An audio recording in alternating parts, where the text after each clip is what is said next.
Your strategy that you announced yesterday, we in the Labour Party wish you well. The country needs you to deliver, and we will play a constructive role in whatever way we can, and we'll criticise in where necessary as well.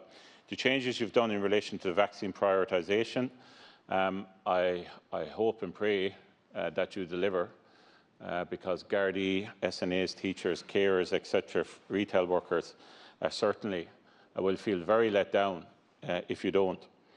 But everything you've done and announced yesterday is based on underlying data relating to vaccines.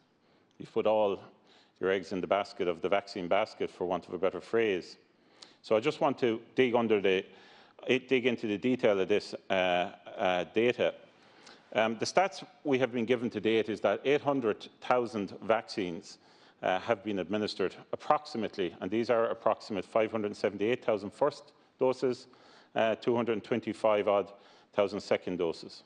We've also been told that all over 70s will be vaccinated by the end of May. This was the middle of May. It slipped by 2 weeks. Allowing for that, that will be done by the end of May. Now we're being told, which is great news, but I just want to dig into the data, that by the end of June, 80%, approximately 3.8 million, of the population of Ireland over the age of 16 will be offered, in inverted commas, offered their first vaccine. My question is, how many of them will actually get it? My wedding anniversary is in July. I'm going to offer to take my wife out for dinner in a restaurant she chooses. But I don't know if I'm actually going to be able to take her out in July to a restaurant, because I don't know if they'll be open. Having said that, Taoiseach, in all seriousness, I want to ask you about the word offered. I want to know, by the end of June, will 80% of the population have received a dose of vaccine?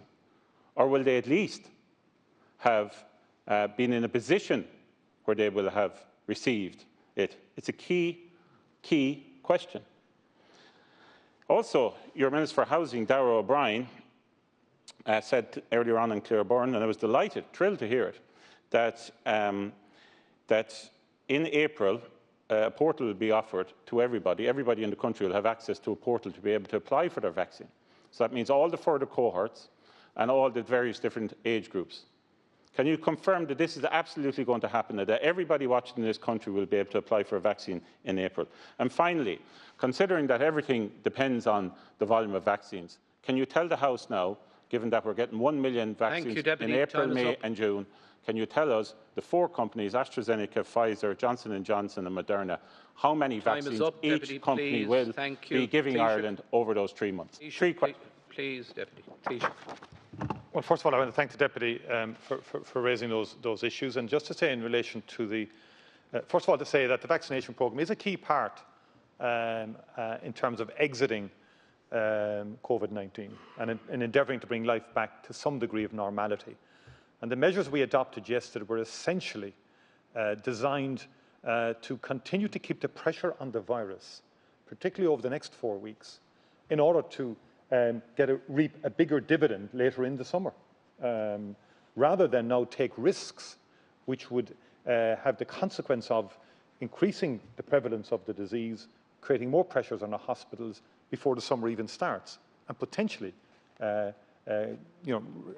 leaving the rest of the summer to mop up if there was an escalation in cases and so forth. So that's the thinking behind it, and particularly as we're rolling out the vaccination programme.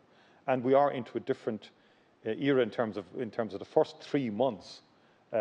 We always knew the volumes would be low, but even that knowledge was compounded by the fact that we had difficulties in delivery schedules, and AstraZeneca's supply and manufacturing issues are well known in respect of not fulfilling the European Union contracts. That said, the data is much stronger for the second quarter, for April, May and June. And the target is to have 80% not just offered vaccination, but to get vaccinated by the end of June. That is the target. And in fact, the European Union have a figure of 70% that they're hoping across Europe, on average, we would have fully vaccinated by the end of July. So there will be intense vaccination. And during the summer months. Now, the situation is improving for the three the companies involved.